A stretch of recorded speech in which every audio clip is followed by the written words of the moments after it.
정재민 심의관께서 오늘 법률가이자 작가로서 흥미로운 소설을 하나 네. 오늘 얘기하시겠다고. 이제 대구가 덥잖아요. 그러니까 사실 태양의 온도라는 건 어디든지 다 똑같을 것 같은데 대구에서 보는 태양은 더 뜨거운 것 같거든요. 감성적으로 시작하시는데. 네. 근데 그 태양 때문에 사람을 죽인 범죄 소설, 네. 또 거기에 대한 재판 소설, 그리고 윤종신 선생님하고 관련이 있는 이방인 프로젝트의 이방인입니다. 이제 알베르 까미가 쓴 소설인데 29살에 발표를 했어요. 알베르 까미가 노벨 문학상을 44살에 받았거든요. 근데 노벨 문학상이라는 거는 작품에 주는 상이 아니라 작가 전체의 문학적 성취에 주는 상인데 44살은 정말 두 번째로 최연소거든요. 패스트와 이 이방인 때문에 받은 거거든요. 그러니까 그만큼 이제 문학적 성취가 높고 제가 제일 좋아하는 소설들 중에 하나입니다. 이게 소설의 1부와 2부로 돼 있습니다. 1부는 살인 사건이 벌어지는 거고요. 2부는 이제 재판을 하는 겁니다. 1부에서는 메르소라는 주인공이 있습니다. 이 사람은 프랑스인인데 알제리에 삽니다.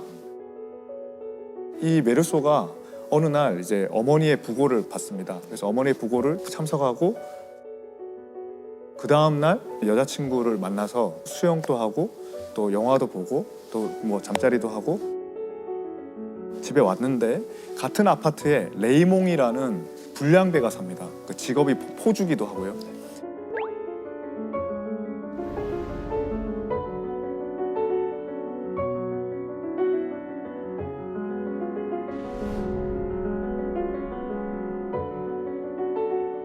근데 레이몽한테 맞은 그 여자의 오빠가 이제 복수를 하러 온 거죠.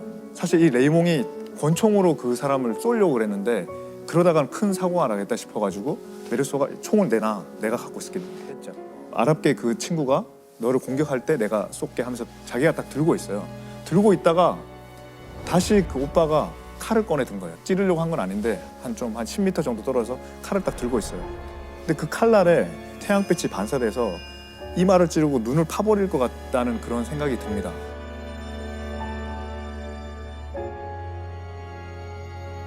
그때 자기도 모르게 그 총을 꺼내서 5방을 쏘아서 죽입니다. 햇볕 때문에 죽인 거예요. 사실 자기도 모르게 죽인 거죠. 우발적 살인이고 잘하면 과실치사할 수도 있어요. 어떻게 보면. 그리고 그때는 알제리 사람을, 특히 아랍계 사람을 죽여도 조금만 얘기 잘하면. 네, 구치소에 있다 그냥 나오는 거예요. 근데 이 사람이 이제 결국 사형을 받게 됩니다. 왜 사형을 받게 되냐면 일단 메르소가 왜 죽였냐 했더니 햇빛이 너무 눈이 부셔서요. 그러니까 이제 배심원들이 뭐야 이거 사이코패스야? 뭐 이렇게 되는 거죠. 그리고 예심 판사를 딱 만나는데 예심 판사가 너 신을 믿니? 빨리 신에게 죄를 고백하고 이제 용서를 구해 이러니까 아 신을 안 믿는다고, 신은 없다고 이렇게 판사한테. 그리고 이제 검사는 본질은 아랍계 사람을 죽인 건데 어머니 장례식 때 울지도 않고 어머니 시신을 보려고도 안 하고 심지어 그날 밀크 커피를 마셨다. 심지어 그때 담배를 폈다. 그래서 밀크 커피를 누가 먼저 마시자고 했는지 담배를 누가 피자고 했는지 그걸 막 증인 신문을 막 하고 그래요. 근데 태도가 마음에 안 드니까 그쪽으로 몰아가는 거군요. 그러니까 약간 사람 죽인 거에 지금 아무 관심도 없어요. 그 사람을 어떻게 죽였고 왜 죽였는지는 그 죽은 사람 이름도 안 나와요. 메르소는 타인의 죽음에 대해서 함부로 슬퍼할 권리가 없다고 생각하는 사람이에요. 근데 왜 안 울었냐? 막 이렇게 하면서 이제 얘는 페류나처럼 이제 막 몰고 가는 거죠. 아까 그리고 판사 그러지 검사가 그렇게 몰아가지 변호사는 무능해요. 메르소는 내가 주인공인데 이 재판에서 완전히 소외돼가지고 이방인이 된 거죠. 그러니까 뭐 그런 식의 이제 재판이 흘러가는 거죠. 그리고 마지막에 그러니까 하고 싶은 말 해보니까 저는 진짜 저는 햇볕이 눈이 부셔서 죽었. 이런 말도 안 되는 나쁜 놈이 이래서 최후 단두대에서 이제 사형을 내리는 그 선고를 받는 거죠.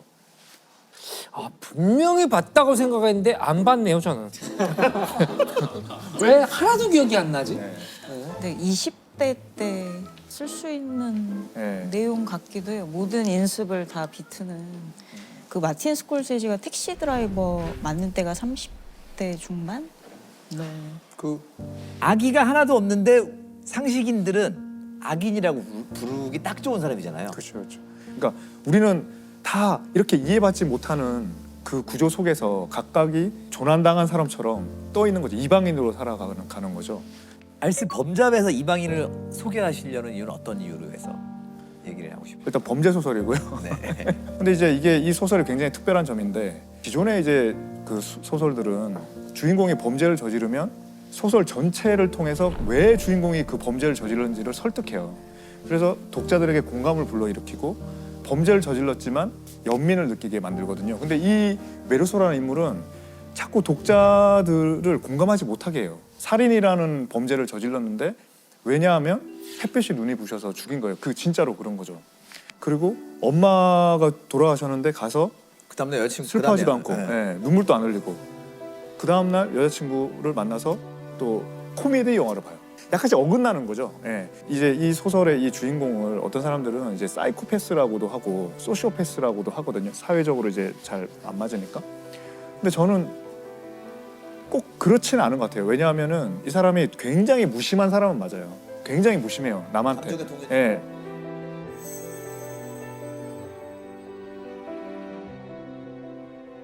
이 사람이 이제 한때는 젊을 때는 열심히 열정을 갖고 살아보려고 했지만 해보니까 인생에 별로 의미가 없다. 실질적인 그런 의미가 없다고 이야기해요. 그래서 무심하게 사는 거예요. 그러니까 그게 사람들이 말도 안 된다고 이야기하잖아요. 그게 말이 되려고 하면 이 사람을 이제 악마로 만들려서 그 서사를 만들어서 가잖아요.